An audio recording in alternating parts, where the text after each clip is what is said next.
Commander Alina Hart stood in the massive throne room and tried not to show her nervousness on her face, but inside her heart was beating fast like drums in a parade, and she could feel sweat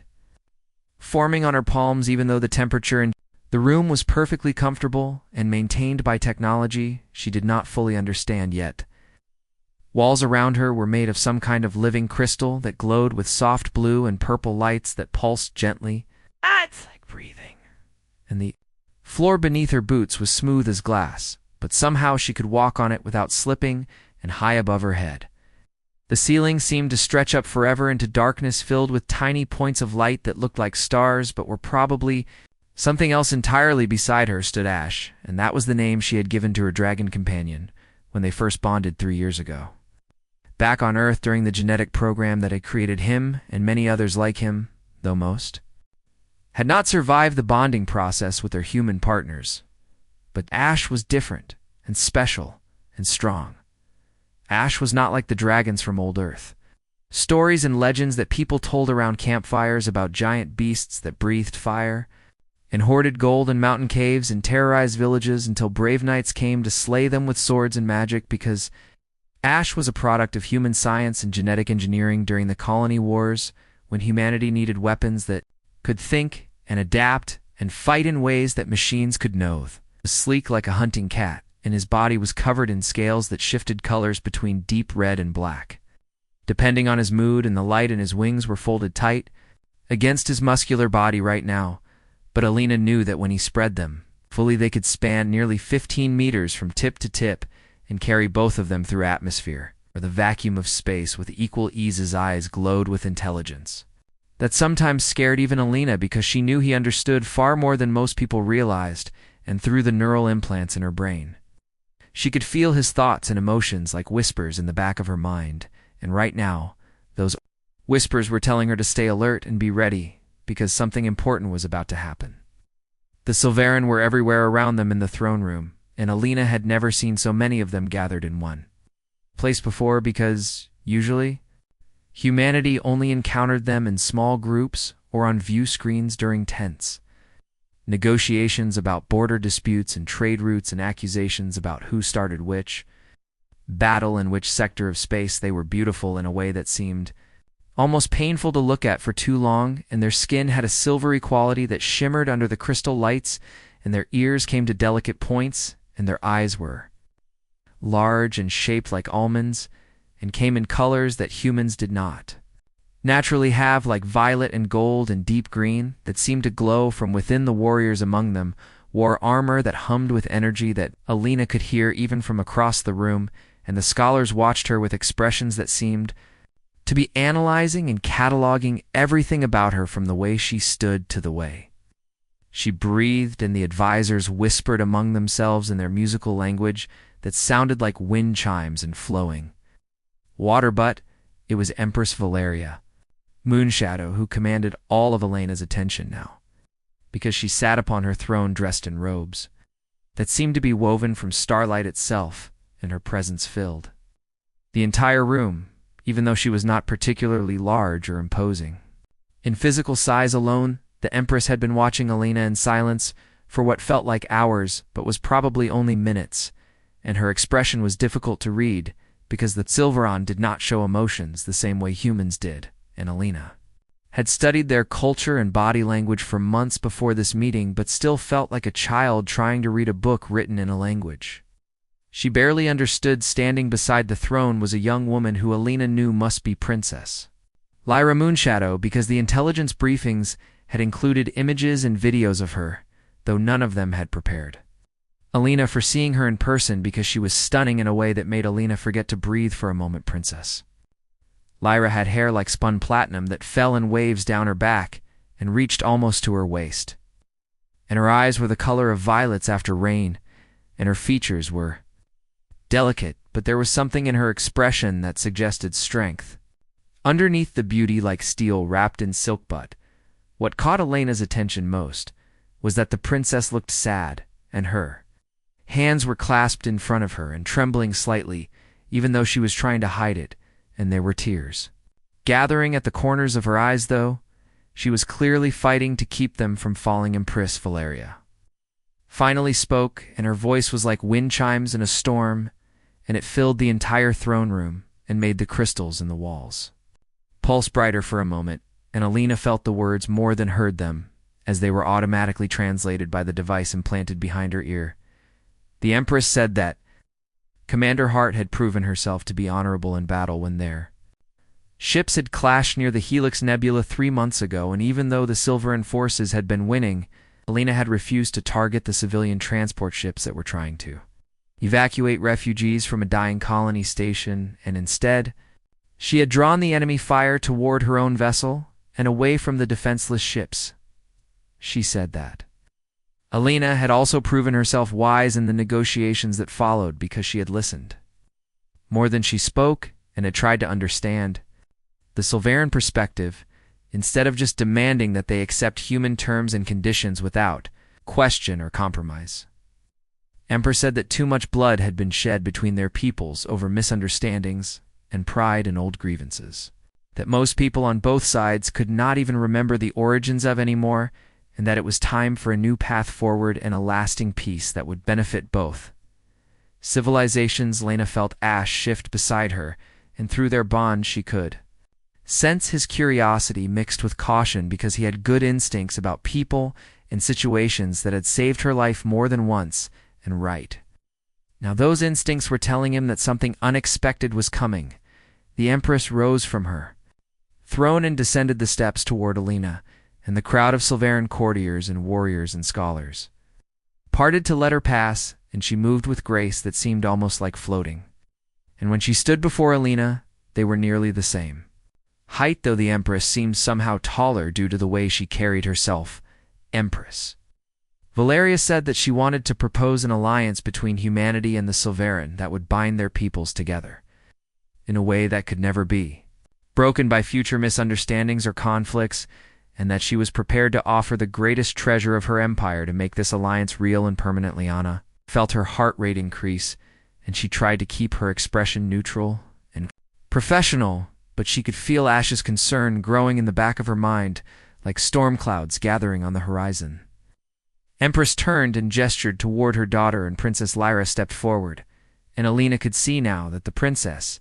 was trying very hard to maintain her composure, but her hands were still trembling, and a single tear had escaped and was running down her cheek, leaving a glistening trail on her silver skin wrists. Valeria said that she was offering her daughter, Princess Lyra, as a bride for Commander Alina Hart, and that if Alina would accept this union, their bloodlines would merge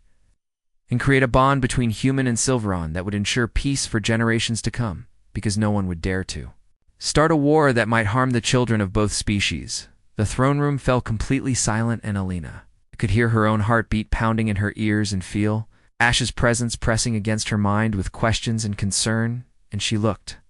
at Princess Lyra and saw the tears flowing freely now, and saw the way the young woman's shoulders were shaking slightly as if she was trying not to sob. This was not just politics and diplomacy and trade agreements and military alliances, because this was a mother who loved her, a daughter, but loved her people more, and was willing to sacrifice one for the other. And this was a young woman who had probably known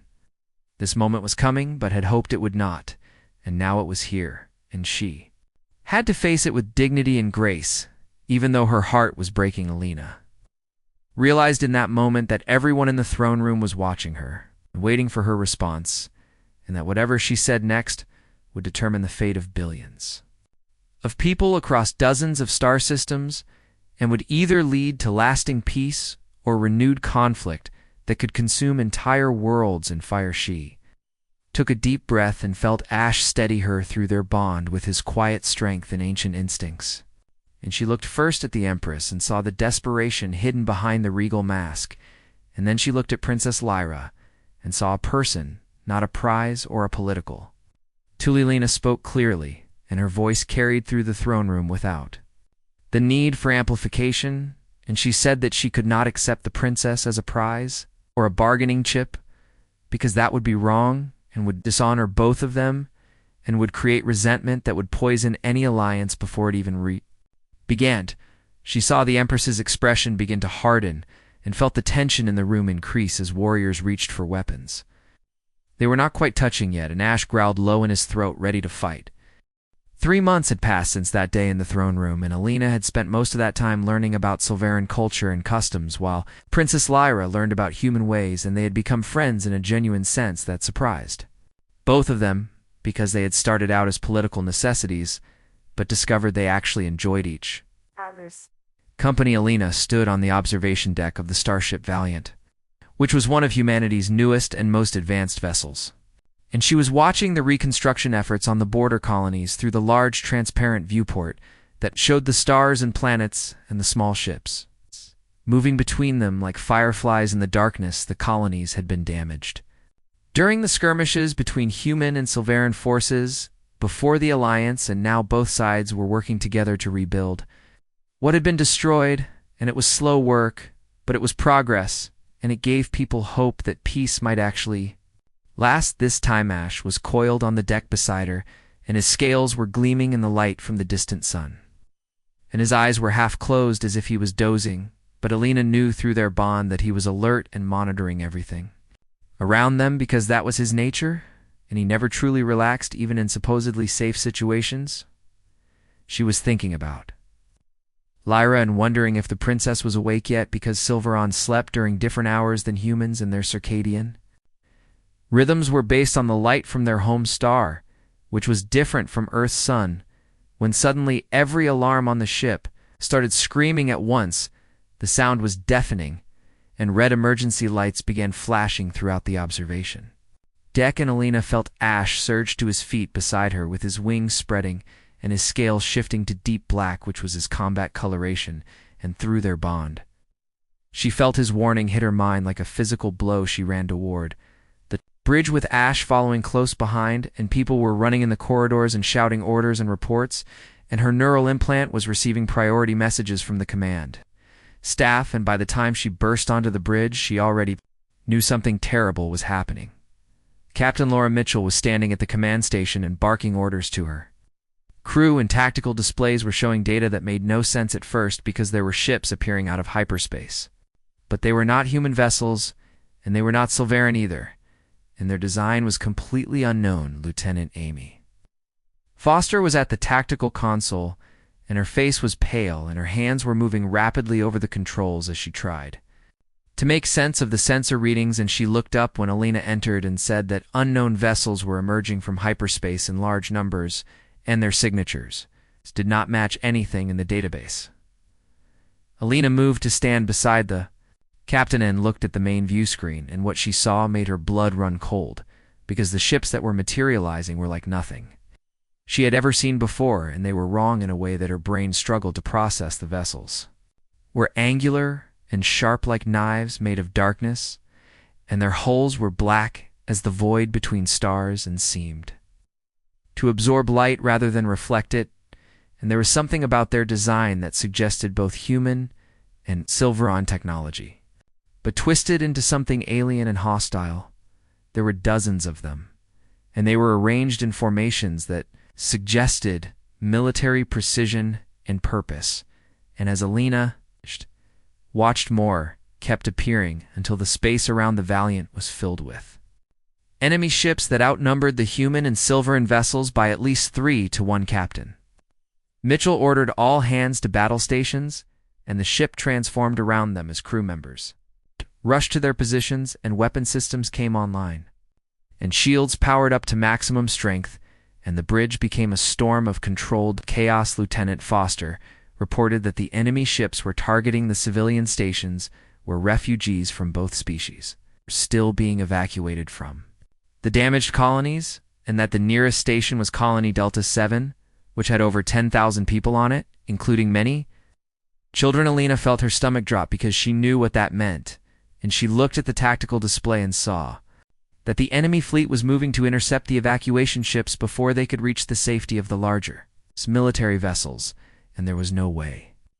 the civilian ships could outrun or fight the attackers. She did not hesitate or wait for orders,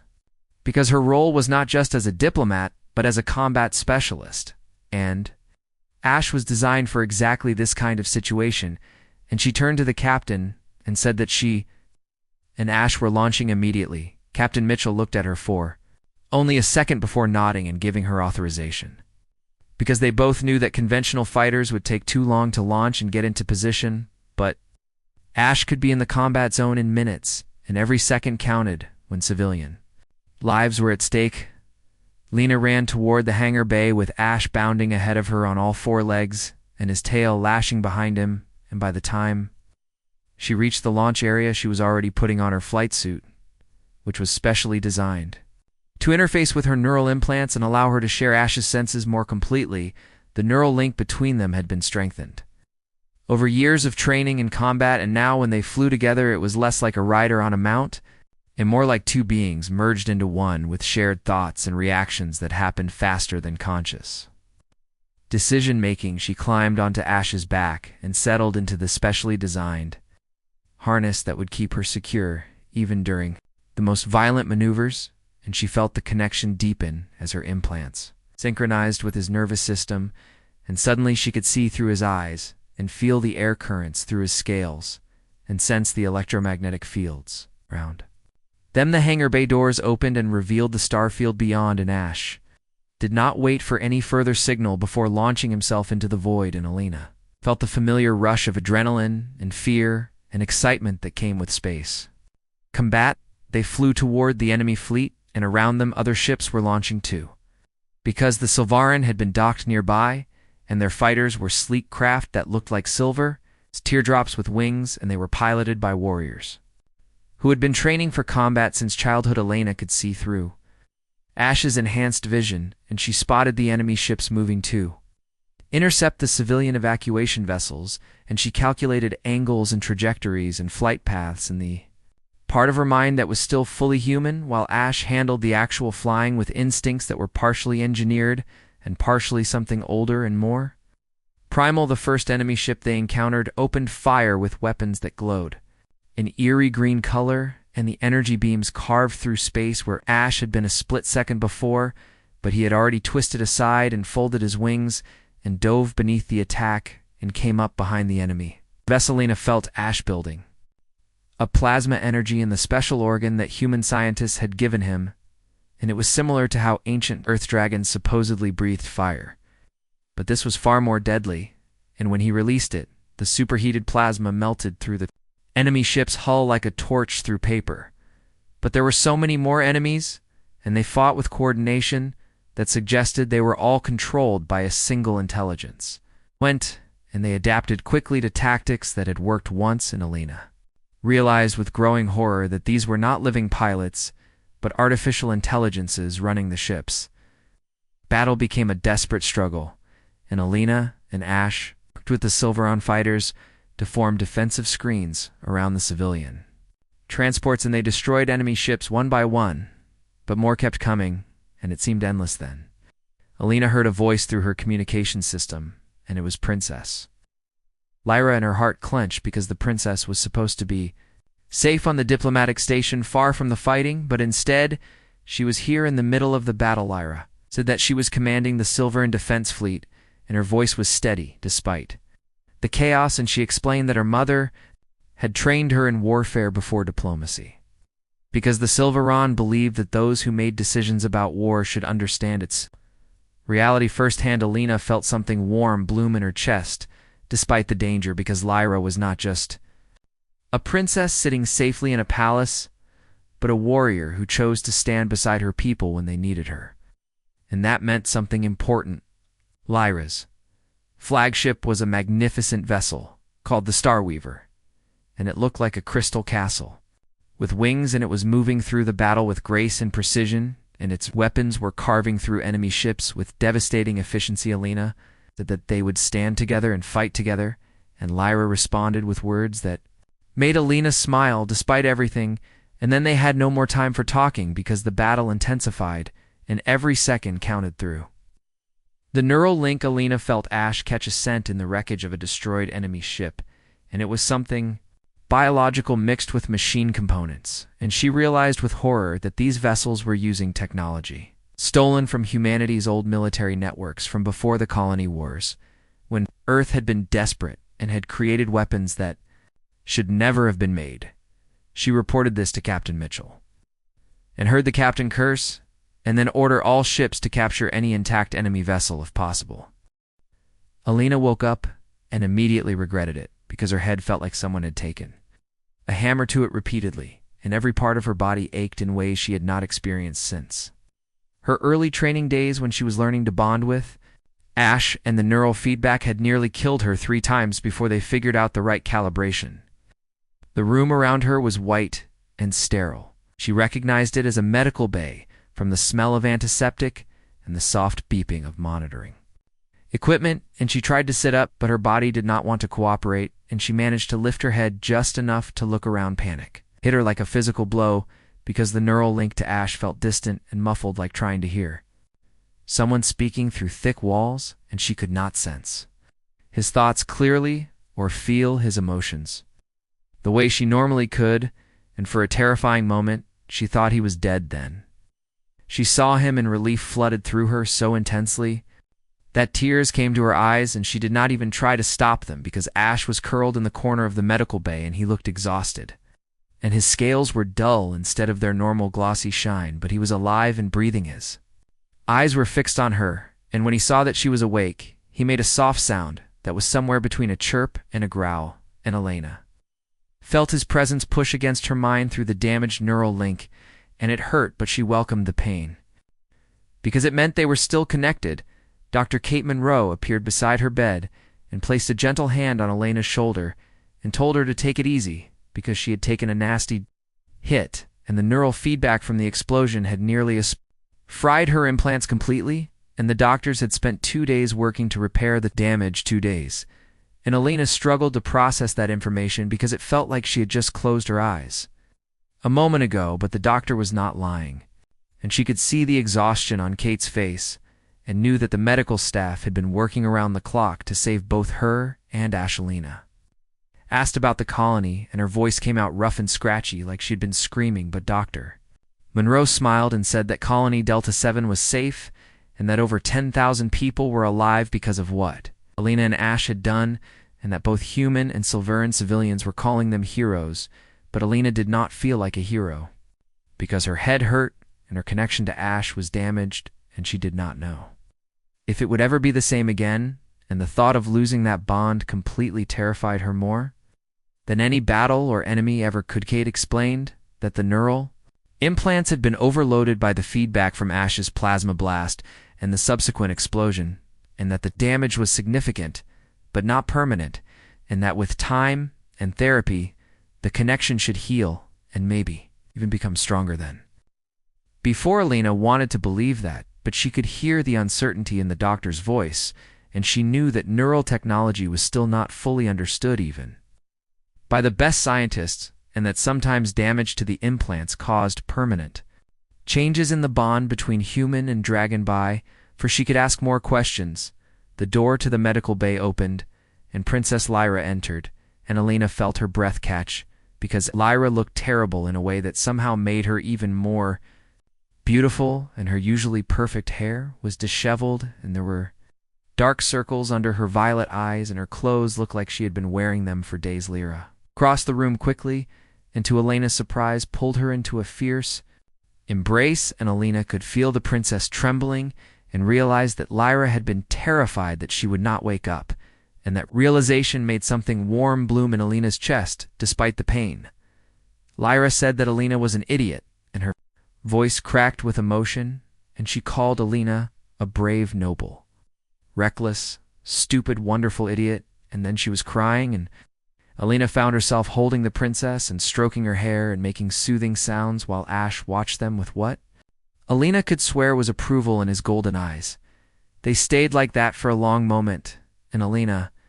felt something shift between them because what had started as political alliance and then friendship was becoming something deeper and more complicated. And she found that she did not mind at all. Eventually Lyra pulled back and wiped her eyes and tried to compose herself, but her hands were shaking, and Alina caught one of those hands and held it and felt Lyra squeeze back, and neither of them said anything because words were not necessary right now. But then Dr. Monroe cleared her throat and reminded them that there were urgent matters to discuss, because while Alina had been unconscious, the investigation into the enemy fleet had uncovered Some disturbing information, and the command staff needed Elena's input as soon as she was a blonde. Hour later, Elena was sitting in a briefing room with Lyra beside her, and Ash curled at her feet, and Captain Mitchell was standing at the front of the room with Intelligence Officer Nicole Grant, who was displaying data on the large screens that covered one wall. Nicole explained that they had managed to capture 3 of the enemy ships intact, and what they found inside was worse than anyone had imagined, because the vessels were not just using stolen human technology but were built with AI cores that had been salvaged from the colony wars. Those AI cores were supposed to have been destroyed decades ago because they were too dangerous, and had been designed during a dark period in human history when Earth's military had been willing to try anything to win against the colony rebellion, and they had created artificial intelligences that were brilliant at warfare but had no conscience or morality. Someone had found those cores or had stolen them before they could be destroyed and had combined them with sovereign energy manipulation technology to create a hybrid system that was more dangerous than either species' weapons alone. Mitchell asked the question that everyone was thinking, which was why anyone would attack both humans and Silverin at the same time when the 2 species had just signed a peace treaty and were working together. For the first time in their history, Elena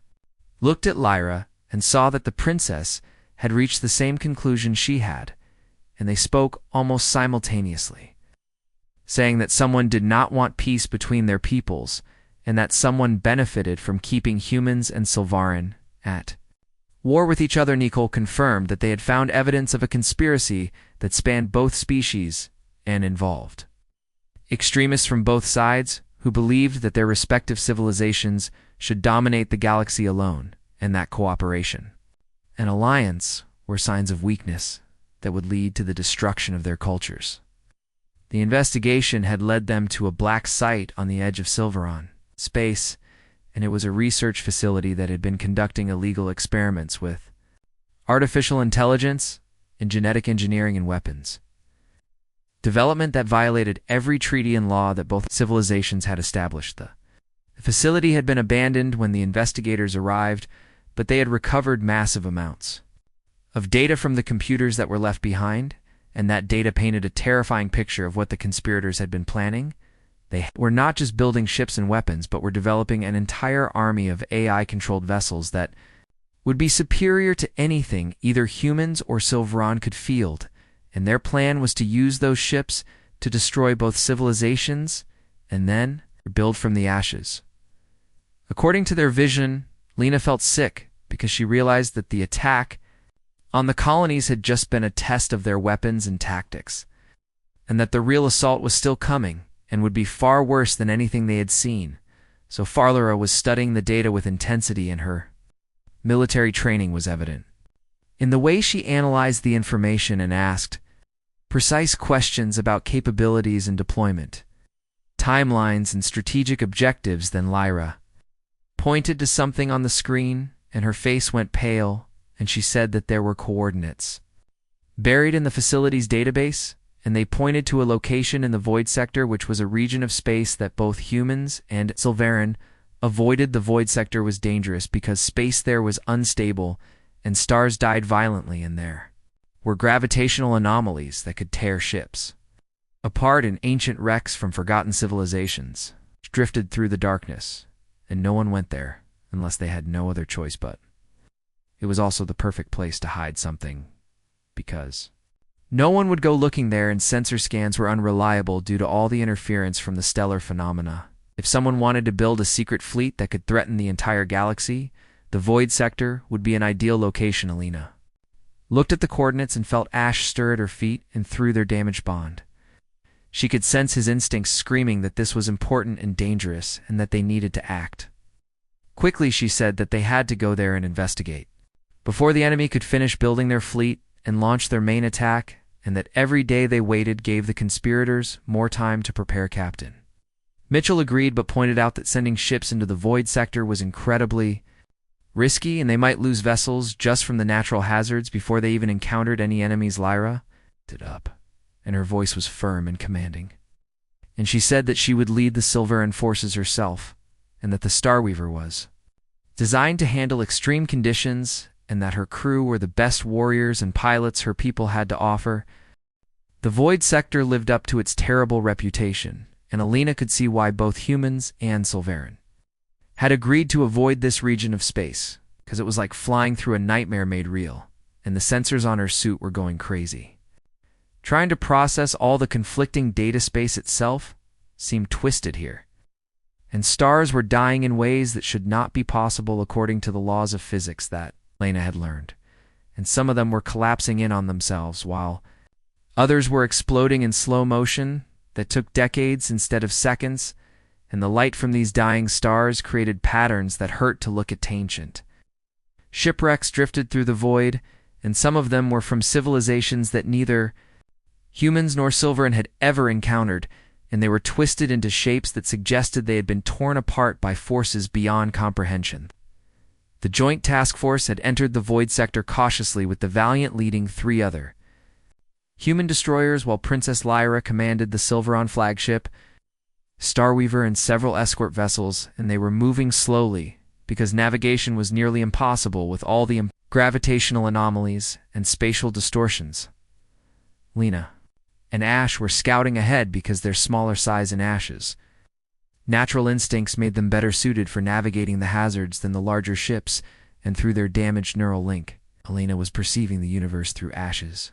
enhanced senses. He could detect heat signatures that were invisible to the ship's scanners, and could feel gravitational pulls that would tear the larger vessels apart if they got too close, and his instincts were guiding them through safe paths that computers could not calculate. They had been flying for 6 hours, and Lena's body was aching from the constant strain of maintaining the neural connection, which was harder now because of the damage from the explosion, and several times she had felt the link starting to fail and had to force it back into alignment through sheer willpower.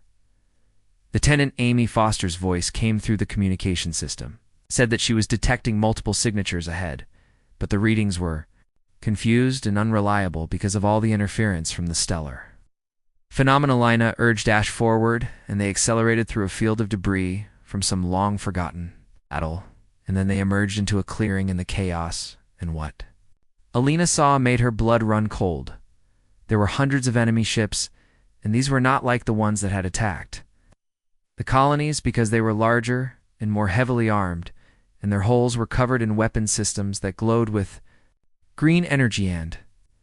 at the center of the fleet was a structure that defied all logic and reason, because it was a massive space station that had been built from the cannibalized remains of both human and Silveran vessels, and it was enormous and stretched 4 kilometers in every direction. The station was pulsing with energy that Alina could feel even through the vacuum of space, and Ash growled deep in his chest, and she could sense his unease through their bond, because something about that structure was fundamentally wrong. She transmitted the coordinates and visual data back to the task force and heard Captain Mitchell curse and order the fleet to prepare for combat, because there was no way they could let this enemy force escape and threaten the civilizations beyond Princess Lyra's. Voice came through the communication system, and she was analyzing the data that Alina had sent. And she said that the station was using a hybrid artificial intelligence that combined human tactical efficiency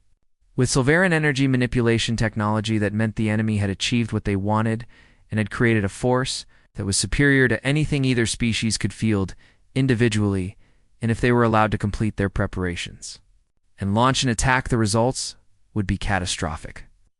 Enemy fleet detected them at the same moment and immediately began moving into attack formations with coordination that proved they were all controlled by a single intelligence, and there was no confusion or hesitation, just perfect military precision.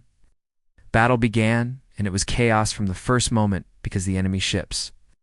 fought with tactics that adapted in real time to counter whatever the human and Silveron forces tried, and every strategy that worked once became useless the second time. Capital ships exchanged devastating broadsides, and the void lit up with energy weapons and explosions, and smaller fighters weaved between the larger vessels trying to find weak points and exploit them before the enemy AI adapted. Lena and Ash fought like they had been born for this, and the neural link between them was strained but functioning, and they synchronized with the Floran pilots and created combined tactics that caught the artificial intelligence off guard for brief moments. But the space station was the real threat, and Alina could see it charging some kind of weapon, and the energy buildup was enormous and growing exponentially, and Captain Mitchell's voice came through saying that the readings matched something from the old military databases. It was a reality ripper, and that name made Elena's stomach drop because she had read about these weapons in classified files, and they had been banned by every human government because they were too dangerous and too destructive and could literally tear holes in space itself. The enemy fired that weapon into either human or Silveran core systems. It would collapse entire star clusters and kill billions of people instantly, and there would be no defense and no warning, Captain Mitchell said that they had to destroy the station before it could fire, but the problem was that the station's shields were too strong and would take hours to breach with conventional weapons, and they did not have hours because the weapon was already charging. Alina made a decision in that moment, and she did not ask for permission or wait for orders, because she knew what had to be done, and she told Ash through their bond and felt him understand immediately. She told the task force that she and Ash were going to fly into the station and destroy it from the inside, and Princess Lyra immediately objected, said it was suicide because the station's shields would stop them, but Alina explained that the shields were designed to stop large vessels and were calibrated for ship-sized objects, not something as small as a dragon with a very determined pilot, and that if they could slip through, they might be able to reach the core. Lyra was silent for a moment, and Alina could imagine the expression on her face and the conflict between duty and emotion, and finally the princess spoke, and her voice was tight with controlled fear, and she said that Alina had to come back because that was an order. Alina promised she would try, and then she urged Ash forward, and they accelerated toward the station, and the shields loomed ahead like a wall of energy that would incinerate anything that touched it. But Ash could sense the shield's frequency through his enhanced senses, and he adjusted his trajectory at the last microsecond and slipped through a gap that lasted for less than a heartbeat. And then they were inside. The station's interior was a nightmare of twisted technology and pulsing energy conduits and artificial gravity that kept shifting direction, and Alina felt nausea rising, but forced it down because they had to keep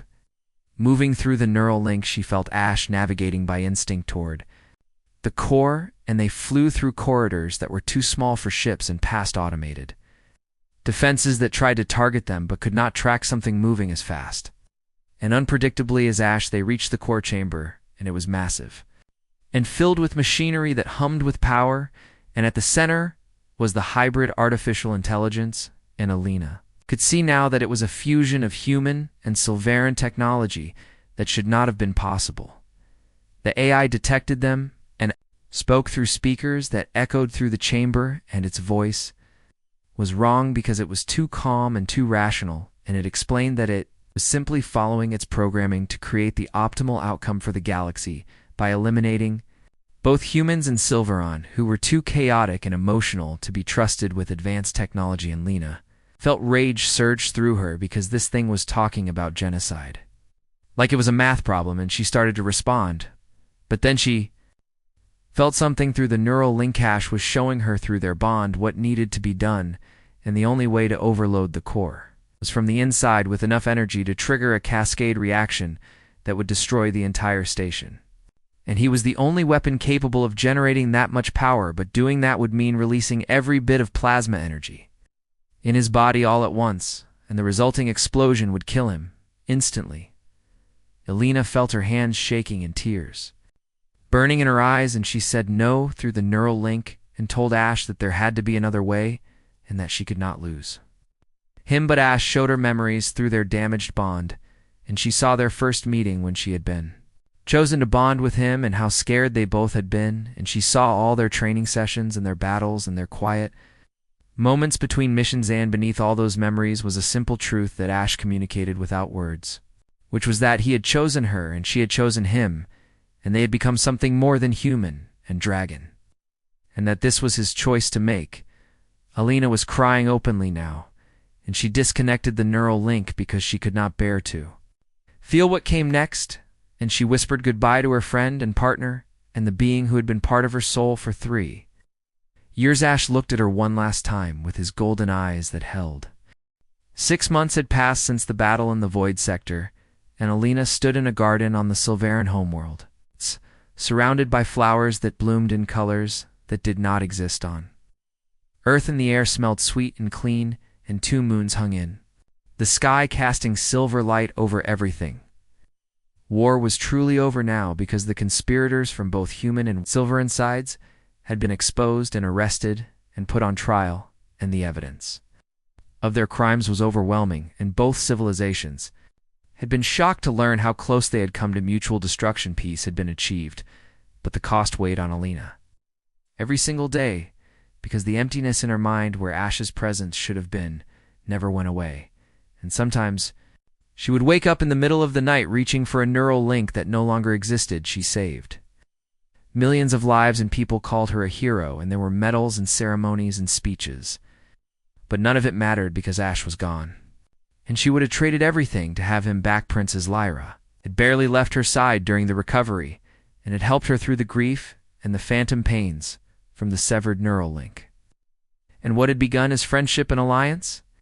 had deepened into something that Alina had not expected but welcomed. They had learned to see past the differences between their species, and had discovered that love could exist between human and Silveran, and that it could be real and powerful and worth fighting for. Lyra joined her in the garden now and slipped a hand into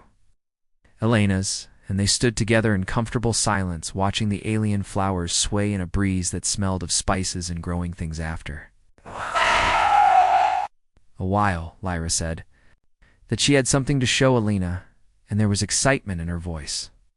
mixed with nervousness, and she led Alina to a structure at the garden center that looked like it was made of crystal and metal. Woven together inside was a laboratory, where Silveran geneticists in flowing robes worked alongside human scientists in white coats, and they were studying data on screens, and adjusting equipment, and monitoring something in a large chamber at the room's center. Lyra explained that they had recovered genetic material from the wreckage of the space station, and that the explosion had scattered debris across a wide area, and some of that debris had contained samples from Ash's body. Lena felt her heart start to beat faster, and she moved closer to the chamber, and inside it was something that made her breath catch in her throat. It was an egg, and it was larger than her torso. Its surface shimmered with colors that shifted between deep crimson and bright silver, and there were patterns on the shell that looked like scales. And as Alina watched, the egg pulsed with a soft glow. Lyra said that Empress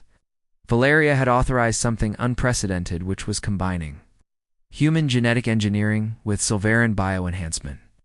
technology to create a new life from what remained of Ash. She said carefully that this was not the same dragon, and that this would be a new being with its own personality and choices,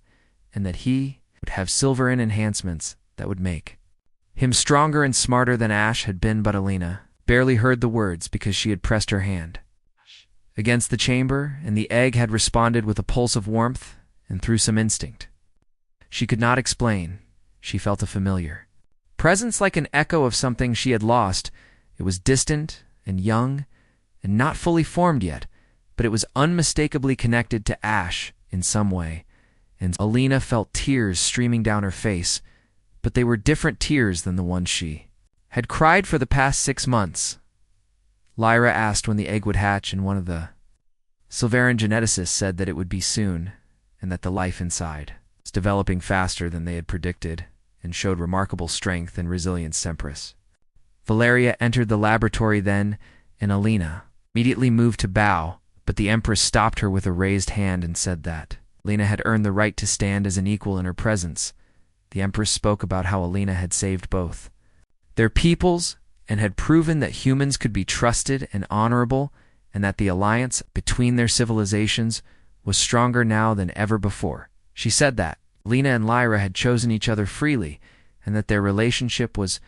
an example of what could be achieved when people looked past old prejudices and fears and saw each other as individuals rather than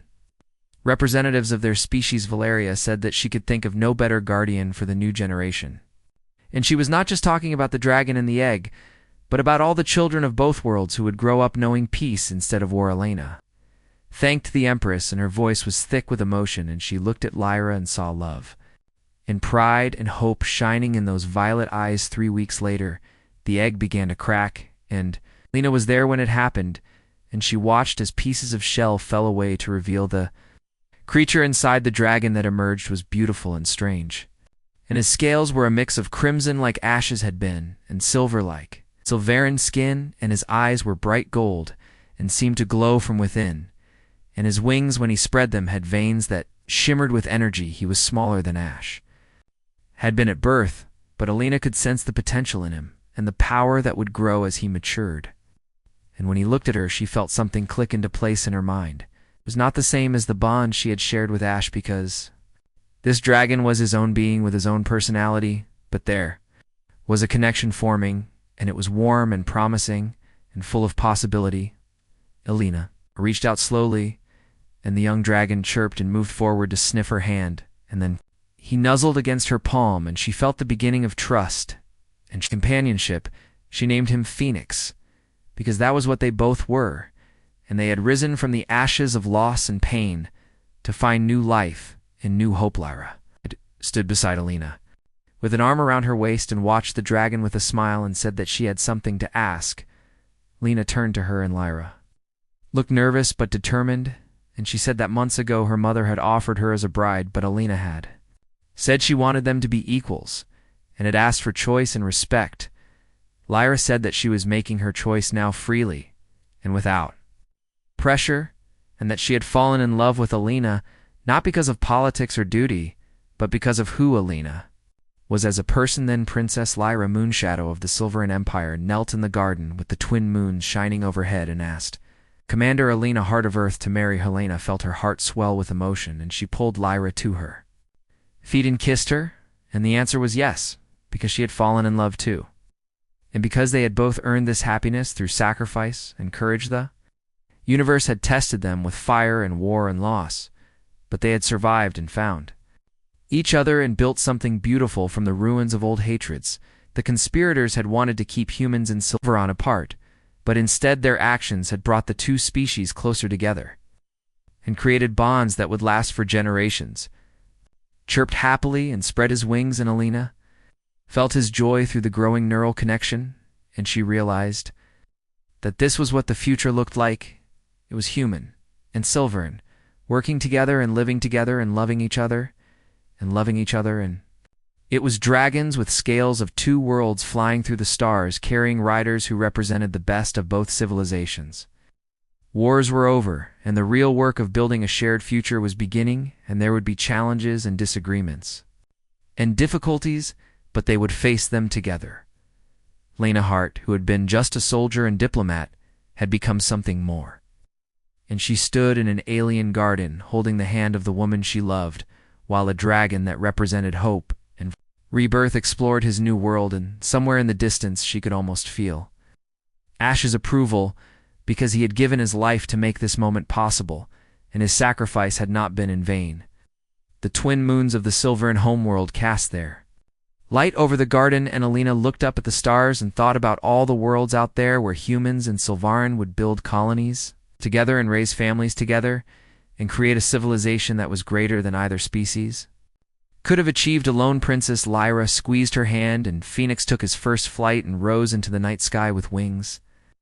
that glowed silver and red, and his cry echoed across the garden and beyond. It was a cry of joy and freedom and promise, and it carried on the wind to every corner of both empires, and people heard it and smiled because they knew what it meant. The future had arrived, and it was beautiful and terrifying and full of endless possibilities, and Alina Hart was ready to face it with the woman she loved and the dragon who had been given a second chance at life. The story that had begun in a throne room with tears and difficult choices had become something neither species could have predicted, but both would cherish. And the alliance between humans and Silveron would stand for 1,000 years, because it was built on respect and choice and love, and that was worth everything they had sacrificed to achieve it.